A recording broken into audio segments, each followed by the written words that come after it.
저는 본 말씀 통하여서 형식주의 갈라디아서 말씀 통하여서 계속해서 말씀을 나누겠습니다. 갈라디아서 말씀은요, 이게 성경 가운데서 성령의 검이다라고 하는 그런 별명을 가지고 있습니다. 왜 성령의 검이냐? 칼이 하는 일은 갈르는 거죠. 말 그대로 수술하는 것 같아요. 정말 우리 믿음의 성도들의 삶이 하나님 앞에서 지속적으로 성숙해 나갈 수 있도록, 주님 오시는 그날까지 그냥 그 자리에 멈춰 있지 않고 메마르지 않고 그 은혜의 삶이 지속적으로 이루어져 나갈 수 있도록 하나님 앞에서 우리에게 걸림돌이 되는 것, 그리고 우리가 속기 쉬운 것들, 우리가 현혹되기 쉬운 것들을요 가차없이 그냥 제거해 버립니다. 그만큼 우리들에게 중요한 말씀이다 라고 할 수가 있습니다. 그 가운데서 이제 어느덧 이제 마지막, 이제 오늘과 이제 다음 주면 이제 갈라디아서 마지막 이제 시간이 되어지는데, 오늘 그러한 가운데서 사도 바울이 신앙 가운데서 가장 조심해야 될 것 중에 하나는 형식주의에 대해서 얘기를 하고 있습니다. 거듭 말씀드리지만 여러분, 우리 하나님 앞에서 우리 신앙생활에 나가는데요, 정말 만만한 게 아니에요. 신앙생활이라는 게 아니 그냥 주일날 교회 가서 예배하고 헌금 드리고 기도하고 그냥 하나님 말씀 따라 우리 생활에 나가면 되는 것이지.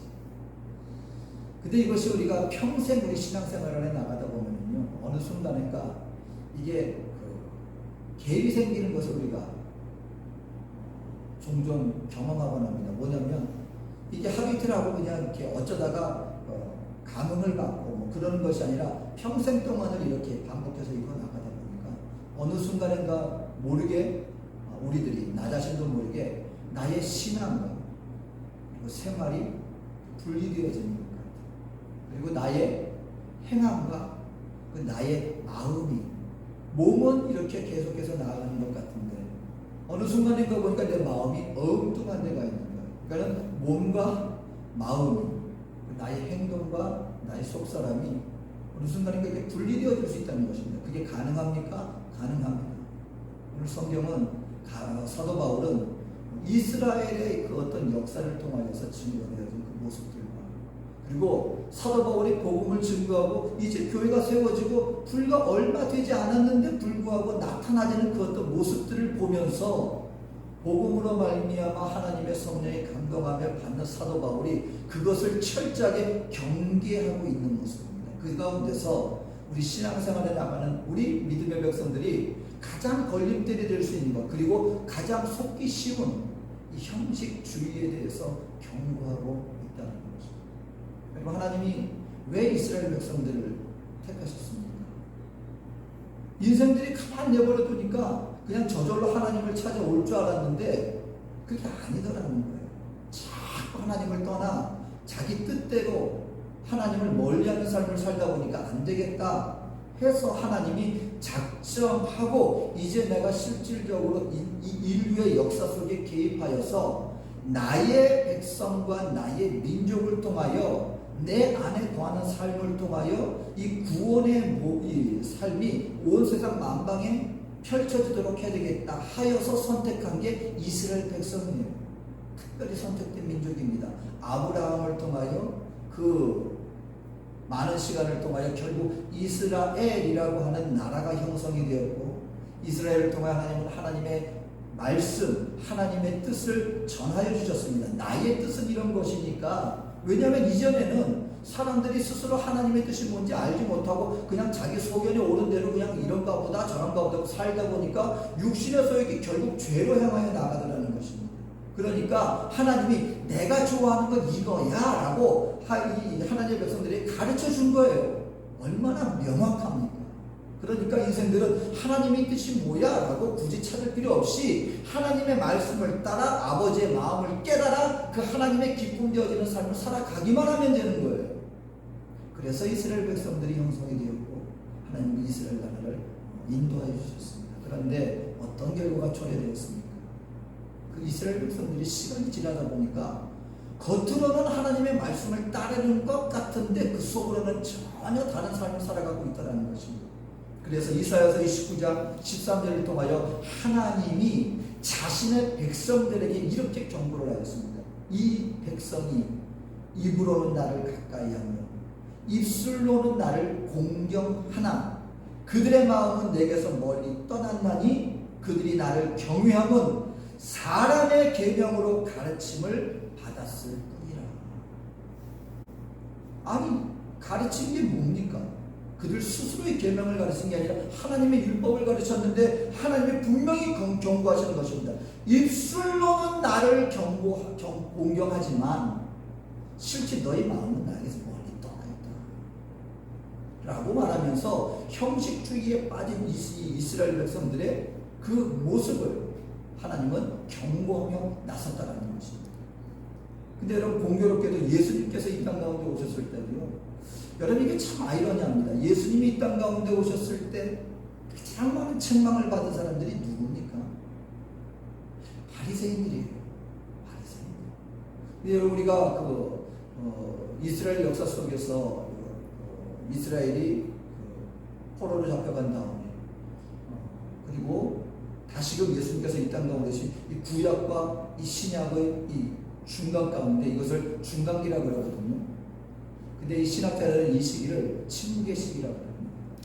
근데 이게 왜 이것이 모순적이고 아이러니하냐면요, 여러분, 예수님께서 우리 오늘날 얘기하는 그 신약과 구약의 그 중간기 가운데가 하나님께서 그 어떤 말씀도 하지 않으셨다, 그래서 침묵기다라고 하는데, 실질적으로 나타나진 이스라엘이라고 하는 그 유대인들 그 사회 속에서 나타난 현상은 어떤 현상이 나타나냐면요, 외적으로는 전무후무한, 다시 말하면 이스라엘이라고 하는 나라가 세워진 역사 이래 가장 활발하게 온 민족 구성한 한 사람 한 사람이 말씀 앞에 헌신되어진 모습을 보였던 때가 그때였습니다. 다시 말하면 그 에스겔, 오늘날 그 유대교죠. 여러분, 유대교와 우리 기독교를 많은 사람들이 좀 혼동을 해요. 왜냐하면 유대교도 갖고 있는 게 성경이고 모세오경, 오늘 우리 교회에서도 가르치는 게 구약의 모세오경이 다 포함되어 있잖아요. 그리고 구약 성경을 가르치고 우리 교회에서도 구약을 바탕으로 하여서 또 신약도 가르치니까 이건 같은 종교 아니냐 하는데, 여러분, 유대교는 분명히 이단입니다. 왜냐하면 예수님을 그들은 인정하지 않기 때문에. 이 바벨론에서 포로 귀환 이후에 온 전 국민적인 백성들에게 하나님의 말씀의 부흥의 역사가 일어났습니다. 왜냐하면 깨달은 거예요. 우리가 하나님 말씀을 따르지 않았더니 우리가 하나님 민족이니까 그 어떤 이방인들도 우리를 손대지 못할 거라고 우리 스스로 자만하였는데, 우리가 그러한 교만한 마음을 가지고 정작 하나님의 말씀을 떠났더니 우리들에게 이러한 고난이 닥쳤구나. 그러니 이제 우리 다시금 말씀으로 돌아가자 해서 전 국민적인 말씀의 부흥의 역사가, 회개의 역사가 일어납니다. 그래서 그때 이 제사장들과 율법 교사들이요, 아주 있는 곳마다 어느 곳에서든지 하나님의 말씀을 가르치는 역사가 일어났고, 온 국민들은 깨달아서 맞아, 우리 말씀으로 돌아가자. 그래서 이게 만들어진 게 이게 유대교가 되어지는 거예요. 그리고 바리새인들이 그때부터 생기기 시작했습니다. 바리새인들의 역할은 뭐예요? 다른 거 아닙니다. 오직 말씀이에요. 말씀을 연구하고 말씀으로 평생을 보내는 그 소수의 무리들, 그리고 그들이 바리새인이라는 명명하에 그들이 사람들과 이 사회에서 인정을 받고 난 다음에 그들이 말씀을 가르치는 율법학자로서 백성들을 가르치기 시작했습니다. 그 말씀을 향한 깨달음이 어느 정도까지 이어졌습니까? 이제 그 수많은 사람들이 외국에 나가서 살게 됐잖아요. 포로로 끌려가고 하면서 온 세계 한마디로 디아스포라로 살게 되니까 그들이 10명 이상, 남자 가정이 10가정 이상 모이는 곳에는 무조건 회당을 세우고, 그 회당에서 하는 일이 뭐였습니까? 하나님의 말씀을 가르치는 거였어요. 근데 예수님이 오신 당시의 유대 사회는 어떤 사회가 되었습니까? 종교 사회가 됐어요. 다시 말하면 하나님의 율법이 그 사회법이에요. 오늘날은 교회 내에서 이 법을 가지고 사회에서, 우리 교회에서 이런 법을 가지고 있으니 당신이 이것을 어긋났으니 이렇게 당신은 처벌을 받을 것입니다. 그러면 웃을 거예요. 그건 당신 교회에서나 하는 일이고 우리는 사회법이 따로 있어요. 우리랑은 전혀 상관없습니다. 왜냐면 오늘날 우리 대한민국이나 이 사회는 종교사회가 아니니까. 근데 유대인들은 종교사회예요. 무슨 말이냐면 하나님의 말씀에 위법되는 것이 사회적으로도 그것이 그대로 적용되는 것입니다. 그래서 바리새인들이라든가 하나의 율법 학자들이라든가 지도자들이 다 종교 지도자들이었어요. 그리고 사회 사람들에게 당신들이 율법을 잘못했으니까 이런 처벌을 내리겠습니다 하면은 그 처벌대로 사회적으로 그들이 처벌을 받았으니까 엄격하게 말씀 중심으로 이루어졌던 사회가 예수님이 오셨을 때 그 유대 사회였어요. 그러니까 외적으로 본다면 여러분 유대 역사상 온 국민이 이렇게 말씀 앞에 순종하고 말씀대로 살겠다고 이렇게 깨어 있었던 적이 없었습니다. 그런데 너무나 모순적이게도 정작 그런 외적으로 그런 활발한 말씀 앞에 헌신되어진 것 같은 모습이 있었던 그 유대 사회에 예수님이 오셔서 야 이제야말로 너희들이 내 말씀 앞에 깨어있구나 라고 그들을 칭찬하는 것이 아니라 그리고 그렇게 깨어서 말씀 앞에 헌신되었던 그 말씀 율법 학자들과 바리새인들과 하나님의 종교 지도자들이 정작 본인들의 구원을 위해서 오신 예수님이 이 땅 가운데 오셨을 때 그리고 이 율법의 정신을 가르치는 그 말씀 앞에 이제야말로 메시아가 오셔서 우리 이 사회와 우리 온 세계를 구원하실 주님이 오셨군요 하고 주님을 영접한 것이 아니라 주님을 알지도 못했을 뿐만 아니라 하나님의 율법의 정신을 가르치는 예수님의 말씀에 가장 거세게 대항했던 인물들 그들이 놀랍게도 말씀에 헌신되었다고 했던 그 종교 지도자들과 바리새인들이었습니다. 무엇이었습니까? 뭐가 문제입니까? 그러니까 오늘 이 시간 우리 신앙생활에 나가는 저와 여러분들도 여기서 우리가 한 가지 이것은 어찌 보면은 이제 막 예수님을 믿고 신앙생활에 나가는 그런 분들이 아니라 예수 믿고 이제 주님 앞에 신앙생활에 나가고 있는 어찌 보면 성숙되어지고 어찌 보면 이제 주님도 알고 말씀 앞에 헌신되어졌다 여겨지는 우리 믿음의 일꾼들이 다시 한번 나 자신을 살펴보고 되새겨 보아야 할 말씀입니다. 어떤 위험성이 있습니까? 우리가 신앙생활에 나갈 때 우리의 보여지는 행위와 더불어서 하나님은 우리들에게 보라는 것입니다. 관심을 갖고 지켜보라는 무엇을요? 겉사람만 볼 것이 아니라 내가 지금 뭘 하고 있는가만 볼 것이 아니라 그것보다 더 중요한 것은 지금 어떠한 마음 자세로 그것을 행하고 있느냐 너희 속사람을 잘 살펴보아야 된다. 너희가 속기 쉽다. 입술로는 나를 공경하지만 어쩌면 너의 마음은 정작 나에게서 멀리 떨어져 있음에도 불구하고 그 어떤 이유로 말미암아 그 어떤 이유가 무엇입니까? 성경은 한마디로 말합니다. 사람 앞에 행하는 것입니다. 하나님 앞에 행하는 것이 아니라 사람 앞에서 행하는 것입니다.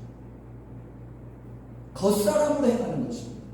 성경은 말합니다. 우리 기독교는 절대적으로 어떤 외식에 치우쳐서 어떤 형식으로 하나님께 나가는 종교가 아니라 우리 속사람으로부터 우리 주 예수를 만난 사람들이 그 말씀 앞에 나의 삶의 방향을 이제는 바꾸어서 여러분 분명히 말씀드립니다. 예수를 믿는다는 것은 우리 인생의 목적이 바뀐다는 것을 의미합니다. 왜 이것을 거듭 강조해서 말씀드린다면요, 인생의 목적이 변하지 않는데 수단만 바뀌는 경우가 많기 때문입니다. 예수를 믿는 사람이나 믿지 않는 사람들이나 인생의 목적은 똑같습니다. 이 땅에서 성공하고 싶은 마음이에요. 이 땅에서 많은 것을 누리고 싶은 마음이에요. 그런데 예수를 믿고 난 다음에는 그 목적은 변함이 없어요. 단지 수단이 바뀌었어요. 이전에는 내가 세상에 그 어떤 것을 의지하였다면 이제 예수를 믿고 어떤 복음을 듣다 보니까 하나님이라는 존재가 나에게 이것을 줄 수가 있겠네? 나의 인생의 목적은 변하지 않고 여전히 나 중심적인 삶과 여전히 나의 아니란 삶과 나 육신의 정욕, 안목의 정욕, 이생의 자랑의 것들로 가득 채워져 있고 이것이 궁극의 목표가 되어서 하나님 이제 내가 나의 힘만 의지하지 않고 하나님을 의지하니 내가 원하는 것을 이루어 주십시오. 근데 여러분 예수를 만난 사람의 궁극적인 목적은 분명히 목적이 변합니다. 어떻게요? 이 땅에서의 영화를 구하는 것이 아니라 이제 이것이 다가 아니구나. 우리 눈에 보이는 것들은 보니까 이것은 잠시 잠깐의 것들이고 영원한 것들이 있구나. 그 영원한 하나님의 나라가 우리 안에 들어오게 되는 것이고 이제 우리의 삶의 목적이 어떻게 바뀌는 것입니까? 하나님의 나라를 향한 삶으로 바뀌어지게 되는 것입니다. 인생의 방향이 바뀌는 거예요. 예수를 믿는다는 것은. 그리고 그 안에 헌신되어진 삶을 살아갑니다. 이것이 어떻게 가능합니까? 외적으로 아무리 우리가 형식적으로 한다고 해서 이게 가능한 게 아니에요. 예수를 만남으로 말미암아 죽었던 내 안에 하나님의 새 생명이 임하게 되어지는, 거기서부터 시작되어지는 거예요. 나의 속사람으로부터. 그리고 그것이 그거 밖으로 나타나지게 되는 것입니다. 이것이 신앙생활이에요. 그런데 어느 순간인가 이러한 모습을 시작했다가 이러한 나의 속사람이 지속적으로 주님과의 관계를 상실해버리게 되면 어느 순간에서부터 어떻게 변질이 돼요? 나의 속사람은 변하지 않는데 나의 겉사람은 자꾸 쌓여져 가게 될 수 있으니 이것이 무엇이다? 형식주의. 여러분, 그 이스라엘 백성들도 처음에는요, 회개하는 마음과 말씀 앞에 돌아서야 되는 마음가짐으로 시작했다가 나중에 형식주의로 되어지니까 어떻게 되어집니까? 결국 율법의 계명의 정신을 상실해버리는 거예요. 그리고 나의 겉사람으로 사람 앞에서의 나의 모습만 하다 보니까 형식주의가 되니까 모습들이 발견되기 시작합니다. 그 대표적인 것 중에 하나가 뭐냐면, 성경의 계명 중에 하나가 뭐예요? 네 부모를 공경하라. 근데 그때 많은, 심지어는 그 바리새인들조차도, 율법 교사들조차도 이것을 어떻게 이것을 왜곡했는지 아십니까? 그래서 부모를 공경하라 그랬어요. 마땅히 공경해야 할 그 책임이 있는 거잖아요. 희생이 있는 거잖아요. 그 부모를 공경해야 할 그 자기의 재산이 아까우니까 욕심이 가득 찬 것이죠. 부모를 공경하기 싫은 거예요. 부모님한테 한마디 용돈 드리는 게 아까운 거예요. 그러니까 어떻게 드리겠냐? 나는 나의 삶과 나의 재산은 고르반이 되었습니다. 고르반이 뭐냐면 헌신되었다는 거예요. 하나님께 다 드린 바 되어졌습니다. 그렇다고 해서 자기 재산을 한마디로 성전에 다 갖다 바치는 게 아니라 나의 모든 소유는 오직 하나님만을 위해서 사용할 것입니다. 그렇기 때문에 부모님 죄송하지만 부모님께는 내가 용돈 못 드리겠습니다. 그리고 자기 생활하는 거예요. 그냥 단지 핑계대는 거예요. 아니 당신 왜 부모를 공경 안 합니까? 아니 부모님 용돈 주고 좀 도움도 주고 생활비도 드리고 해야 되는데 마땅히 공경해야 되는데, 왜냐면 당신은 노인들이 할 일을 할 수가 없으니까 자식들이 공경을 해야 됐거든요. 특히 어머님일 경우에는, 혼자 되셨을 경우에는 여인은 아무 일을 못했습니다. 오직 외부의 도움을 받아 생활할 수밖에 없는 사회적 구조였어요. 그럼 누가 그걸 감당해야 돼요? 자식이 감당해야만 하는 책임이 있었는데, 그때 그 책임을 감당하기 싫으니까, 그리고 성경의 율법을 갖다가 이걸 갖다가 악용하는 거죠. 그리고 내 모든 재산은요 하나님께 헌신됐기 때문에 내가 사적으로 사용할 수 없어요. 그걸 하나님께 정말 헌신해서 그렇게 한 것이 아니라 자기 책임에 피한다. 이런 모습들이, 이것이 하나님의 계명의 정신이 아닌데 육신적으로 그냥 사람들 앞에 보이기에, 그리고 마치 그것이 거룩해 보였지만 정작 자기 유익을 위해서 악용하고 이렇게 사용하는 이런 모습들이, 형식주의가 나타나기 시작했다는 것입니다. 오늘 사도 바울은 그걸 경계하는 것입니다. 그리고 이러한 모습 속에 나타나지는 모습들이 무엇이 있습니까? 우선 종교적인 외식을 조심해라. 종교적인 외식이 나타날 수 있다는 거예요. 세 가지 모습에서 당시에는, 예수님 당시에 소위 말하는 하나님의 사람들, 율법의 사람들, 이 말씀의 사람들이라고 해서 나타나는 세 가지 외식의 모습이 있었습니다. 첫 번째는 구제의 모습 속에 외식이 있었어요. 구제와 헌금이었습니다. 언젠가 말씀드렸지만 성전에서 제사장들과 많은 사람들이 거기서 뭘 했어요? 성전에서 장사했어요. 환전하게 만들었어요. 이게 그때 당시 통용되던 로마의 또는 이 시저의 형상이 있으니까 이 우상 숭배 하나님 앞에 이거 헌금 못 드려. 그러니까 성전에 헌금할 수 있는 동전으로 바꿔야 돼. 환전했습니다. 근데 환전하면서 그냥 정말 이 사람들이 온전히 하나님을 섬기도록 환전한 게 아니고 이득을 취했다는 거예요. 판매를 통하여서. 누가? 제사장들이라고 했죠. 그리고 희생제물로 또 장사를 했지 않습니까? 멀리서 하나님을 향해서 신실하게 희생제물을 가져온 사람들의 그 희생제물을, 그 아름다운 마음을 이용하여서 이거 흠 있는 가축이니까 하나님 앞에 못 드려. 그래놓고 자기 제사장들이 기르는 가축들을 그걸 아주 높은 가격에 사게 만들어서 장사를 했습니다. 그리고 헌금을 많이 내게 하기 위해서 헌금 항아리가 있는데 그게 그냥 사기 그릇이나 그런 것이 아니고 구리로 만들어서 그리고 이 목을 갖다가 좁게 만듭니다. 그러면 사람들이 돈을 많이 갖고 온 사람들은 이게 한꺼번에 확 부어지면 그냥 편할 텐데 굳이 목을 좁게 만든 이유가 뭐예요? 동전이 조금씩 팍 들어가면서 소리를 따라랑 내는 거예요. 돈을 많이 내는 사람들은 어떤 소리가 들렸을까요? 떨어지는 소리가 오래 걸리겠죠. 그리고 만약에 그 헌금을 정말 없어서 못 내는 사람은 그냥 땅그랑 한 번 하고 끝나는 거예요. 그런 걸 통해서 사람의 심리를 통하여, 그러니까 부자들, 특히 또 율법 어떤 사람이라고 하는 사람들은요, 일부러 사람들이 많이 모이는 시간에 갑니다. 그리고 동전을 갖다 쏟아 붓습니다. 그럼 따라랑 소리가 나면 수많은 사람들이 볼 거 아닙니까? 야, 저 사람은 헌금을 많이 하는구나. 야, 기대하는 사람이구나. 그걸 보는 거예요. 그리고 헌금도 그렇게 하고 구제할 때도 그렇습니다. 그때는 물을 갖다가 귀했기 때문에 시장 같은 데서 물을 이렇게 사람들에게 어느 누구가 당신들에게 물을 제공합니다 하고 간다는 거예요. 그럼 뭐하냐? 나팔 부는 거예요. 나팔 불어서 누가 이런 헌금은 당신들에게 이런 도움을 베풉니다. 그러면은 그 베푸는 사람은 앞에서 다 머리 들고 나갔으니까 굳이 하는 거나 헌금하는 거나 다 누구 앞에 사람 앞에서 야, 저 사람은 대단한 사람 인정받고자 하는 그런 모습들이 보인다는 것입니다. 기도하는 모습에 또 외식이 있었다는 것입니다. 어디서 기도를 하느냐? 모퉁이에서. 그러니까 여러분과 기도를 길가 모퉁이에서 하나 그러는데 유대 예루살렘 성지순례를 가보신 분들은 압니다. 유대인들은요, 기도할 때 우리 순복음교회가 통성기도를 처음에 참 많은 오해를 갖고요. 이 교회가 거룩해야지 뭐 소리 저렇게 고래고래 지르면서 뭐 그렇게 경망스럽게 하느냐. 찬양할 때도 뭐 그렇게 박수 치면서 하고 뭐 기도할 때도 조용히 기도하지 뭐 통성으로 소리 고래고래 지르면서 기도하느냐 하시는 분들은요, 유대 성지순례 가서 유대인들이 기도하는 모습을 한번 보셔야 돼요. 우리 순복음교회 통성 기도하는 것은 저리 강합니다. 그분들은요, 그러니까 우리 통성을 기도해 보신 분들은 알아요. 기도할 때요, 그냥 소리만 지르고 이렇게 하는 게 아니라요, 자연스럽게 몸이 움직여집니다. 왜 그러느냐? 이게 집중을 해서 통성으로 기도를 하다 보면요, 이게 일정적으로 움직이면서 기도하면 이게 집중이 된다는 것이 실질적으로 증명이 됐거든요. 유대인들은요, 통곡의 벽 같은 데 가가지고 통성으로 막 기도합니다. 찬양할 때요, 유대인들은 가만히 찬양하는 법이 없어요. 발을 땅에서 띱니다. 팔짝팔짝 뛰면서. 팔짝팔짝 뛰면서. 그리고 온몸을 다해서 찬양. 나이 드신 그 할아버지가, 우리가 보면 그 거룩해 보이는 이렇게 하신 분들이요, 찬양할 때는 어린아이처럼 팔짝팔짝 뛰면서 찬양합니다.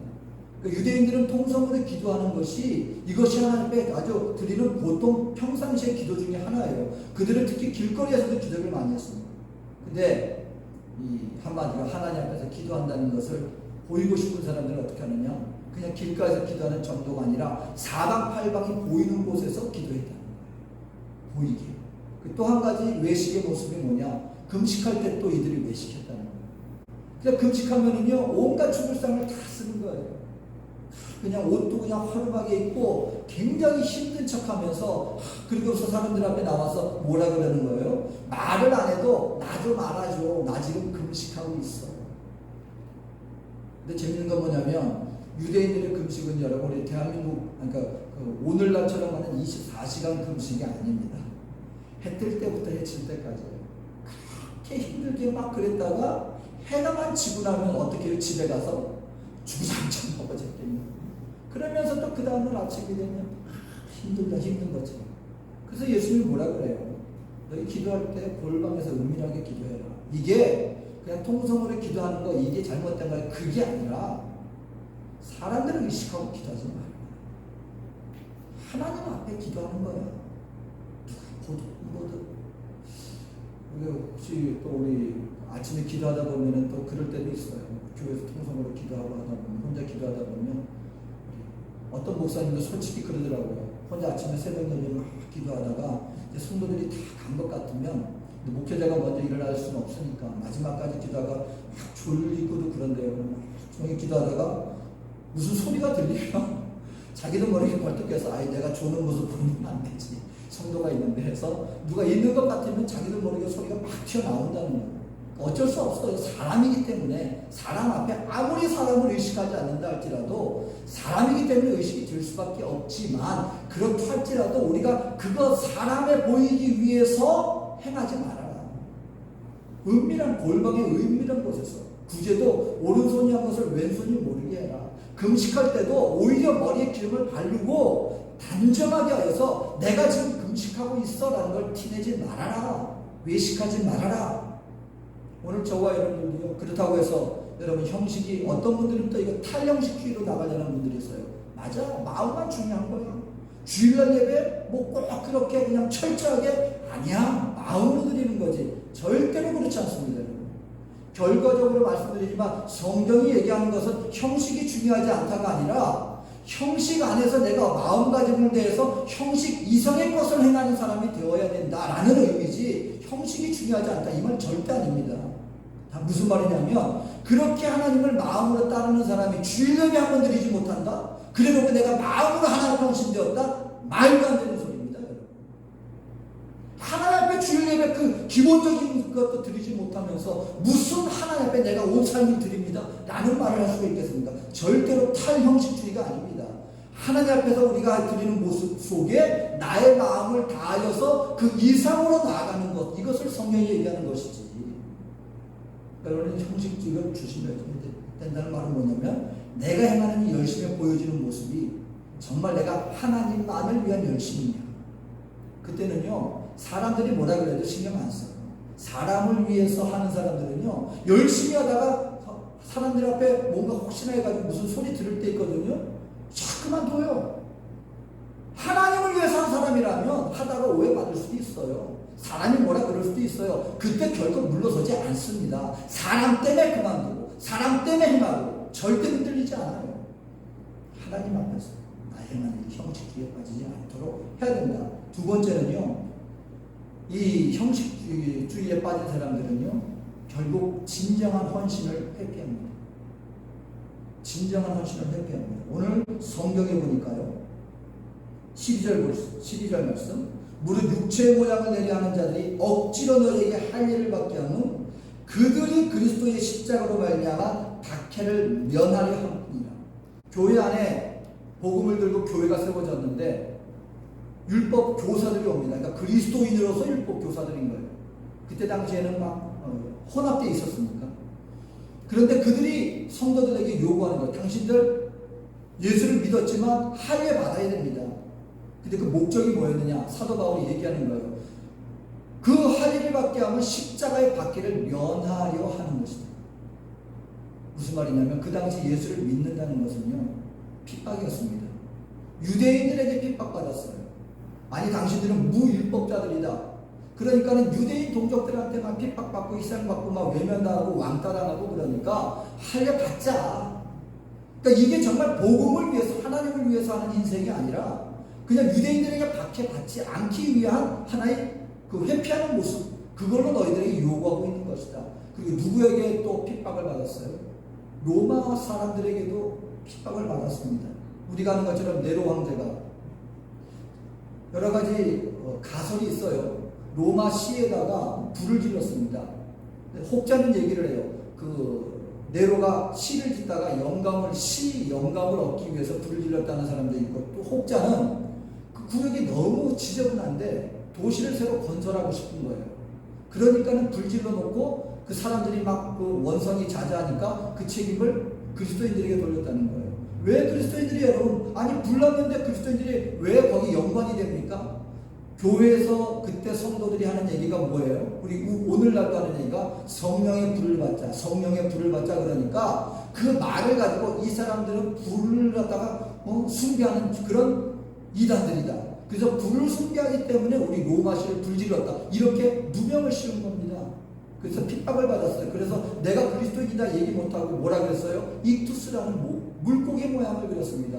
예수 그리스도 우리의 왕이시다. 그 동굴에 숨어서 예배드리고, 그러니까 예수를 믿는다는 것 자체가 핍박이었어요. 고난이었어요. 오늘날 어떻게 우리가 적용이 됩니까? 이 형식주의에 치우친 사람들은 결국 그 자리를 마다합니다. 다시 말하면 헌신의 자리를 맡아요. 왜냐면 예수 믿고 내가 잘 돼야만 되는 거예요. 그리고 예수 믿고 내가 사람들 앞에 인정을 받아야만 되는 거예요. 근데 예수 믿었는데 내가 손해를 가져요. 예수 믿었는데 내가 어려움을 닥치고 내가 희생을 해야 돼요. 그 자리는 결단코 참석할 수가 없다는 것입니다. 제가 중남미에 좀 여러 나라를 다녀봤고 여러 교단의 목사님들과 교제를 했습니다. 과테말라에는요, 나라는 작은데 모든 교단의 목사님들이 거기에 다 있어요. 장로교, 감리교, 침례교, 우리 순복음, 또 장로교 목사님 중에서도 고신, 통합, 여러 목사님들이 많은데 그 목사님들과 교제 속에서 공통적으로 제가 들은 말이 있습니다. 그 뭐냐면 순복음교가 본인들도 어떤 목사님들이 아직까지도 순복음에 대해서 오정현 목사님이 그때 한참 미국에서 오렌지 카운티에서 한참 교회 막 부흥시키고 그런 막 있을 때 과테말라에 집회 때 오셔서 그랬잖아요. 장로교에서는 그때 당시 거의 유일무이하게 조영기 목사님을 초청해서 부흥 집회를 인도를 했는데 주변 그 원로 목사님들, 다 동료 목사님들, 선배 목사님들한테 그렇게 전화가 왔대요. 너 어떡하려고 조영기 목사님을 초청하느냐? 무슨 소리를 들으려고? 그래 초청을 했는데 본인이 놀란 게 있답니다. 뭐냐면 벌써 말씀을 듣는 자세가 다르다는 거예요. 순복음 성도들 다른 거 몰라도 하나님 앞에 나온 그 열성과 헌신의 그 정도는 정말 우리가 인정을 해줍니다. 그것이 오정현 목사님의 말씀뿐만이 아니고 거기 모인 그 모든 초교파 목사님들 중에 어떤 목사님이 하는데 우리 순복음교회 목사님들 가장 먼저 그 차이 나는 것 중에 하나가 뭐였냐면 우선 집회나 뭐를 하게 되면 헌금 액수가 다르다. 헌금을 많이 한다. 그 의미가 아니라 그만큼 하나님 앞에 헌신하는 헌신의 정도가 어느 정도로 차이가 나냐? 0이 몇 개가 차이가 난다. 그리고 우리 하영준 목사님도 오늘의 교회 하시면서 성경 공부에 대해서 제자를 그렇게 강조했지 않습니까? 그랬다가 나중에 발견한 게 뭐예요? 순복음교회 다니다가 본인교회에 오신 목사님, 성도님들 이렇게 성경 공부하면서 나중에 나타나는 결과에서 자기가 어떤 차이를 발견했냐면 성경 공부와 제자 훈련에 한계가 있다는 걸 깨달았는데 이걸 어떻게 극복할 것인가? 근데 이상하게 순복음교회에서 어떻게 다니다가 어떤 여인인지 본인교회에 오신 목사님들은 벌써 신앙생활을 해나가는 자세가 다르더라는 거예요. 그래서 도대체 차이가 뭘까 하다가 결국 발견한 게 뭐였느냐? 성령이다. 성령으로 말미암아 그 속사람이 변화가 되어지니까 본인들이 아무리 지식과 말씀과 이론으로 하나님 앞에 헌신하고 섬겨야 됩니다라고 말하는 그 지식적으로는 한계가 있었던 것이 깨지는 데가 어디에서 나타나느냐? 결국 성령으로 말미암아 외적으로는 지식적으로는 말씀적으로는 아직까지 부족할지 모르지만 성령 안에서 나의 속사람이 변화된 사람이 하나님 앞에 나아가는 자세가 헌신의 도가 이게 다르구나. 그때부터 하영준 목사님들 말씀 가운데 뭘 강조하기 시작했습니까? 성령 받아야 합니다. 이 말씀이 설교 말씀 중에 강조되기 시작했다는 것입니다. 여러분 오늘 이게 무슨 말입니까?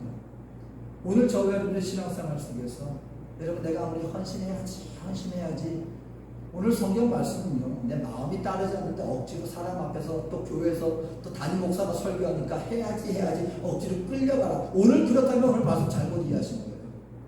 그 또 형식 뒤에 또 빠지는 거예요. 오늘 뭘 말씀하시는 거냐면 중요한 것은 무엇부터 시작해야 된다? 속사람으로부터 시작해야 된다. 이게 가장 핵심입니다. 오늘 주 예수를 만난 사람은요 헌신하십시오 말하지 않아도 그 자리로 나가게 돼 있다라고 하는 사실입니다. 여러분 시대가 험악한 시대입니다. 정말 우리 마음이 굳어지기 쉬운 시대입니다. 여러분들에게 거듭 말씀드립니다. 여러분 우리 속사람이 변해. 겉사람이 아니라 내가 겉으로 아무리 여러분 바리새인처럼 평생 말씀으로 쌓아가고 있는데도 속사람이 변화되지 않으니까 하나님 책망받는 사람이 되고 말더라는 거지. 오늘 중요한 것은 내 속사람이 변화야 돼. 그 시작은 어디서부터입니까? 여러분 성령께 민감하십시오. 어느 때보다도 지금은 성령과 동행하는 시간입니다. 아침에 눈을 떠서 나의 관심사가 무엇입니까? 오늘 코로나 환자 몇 명 걸렸나? 아니면 오늘 무슨 뉴스가 있나? 아침에 눈을 떠서 가장 먼저 나의 마음을 사로잡는 것이 무엇입니까? 훈련하십시오. 성령님, 오늘도 나를 인도하여 주시옵소서. 성령님, 내가 성령으로 감동받기 원합니다. 내가 성령으로 충만함 받기 원합니다. 성령님, 나를 인도하여 주시옵소서. 성령의 음성을 듣는 저녁. 그렇게 되어질 때 나의 속사람이 변합니다. 이로 말미암아 성경의 율법이 요구하는 그 이상을 행할 수 있는 능력의 사람의 자리로, 지속적으로 하나님의 사람으로 빚어져 나가는 자리로 나가게 될 것입니다. 바라기는 오늘 형식주의의 이런 삶을 우리가 조심하고 나의 속사람을 살펴서 성령의 사람이 되어서 나의 속사람으로부터 우리 하나님의 형상을 닮아 나가는 거룩한 주의 백성의 자리로 나가는 저와 여러분 되어주시길 주님의 이름으로 축원드립니다. 기도하겠습니다. 사랑과 은혜가 많으신 나의 주오신 아버지, 오늘 성령으로 충만함 받는 우리 모두가 되게 하여 주시옵소서. 성령의 음성을 듣는 자, 성령의 인도함을 받는 자가 되어서 우리가 겉사람으로 형식주의로 치우치는 것이 아니라 내 안으로부터 하나님의 형상이 새겨지는 하나님의 사람, 주 예수의 향기를 풍기는 거룩한 주의 백성의 자리로 나아가는 우리 모두가 되어질 수 있도록 모든 삶 속에 우리를 인도하여 주시옵소서. 함께 하실 주님의 은혜와 성령으로 충만케 하실 주님의 사랑을 감사드리며 예수님 이름으로 기도합니다.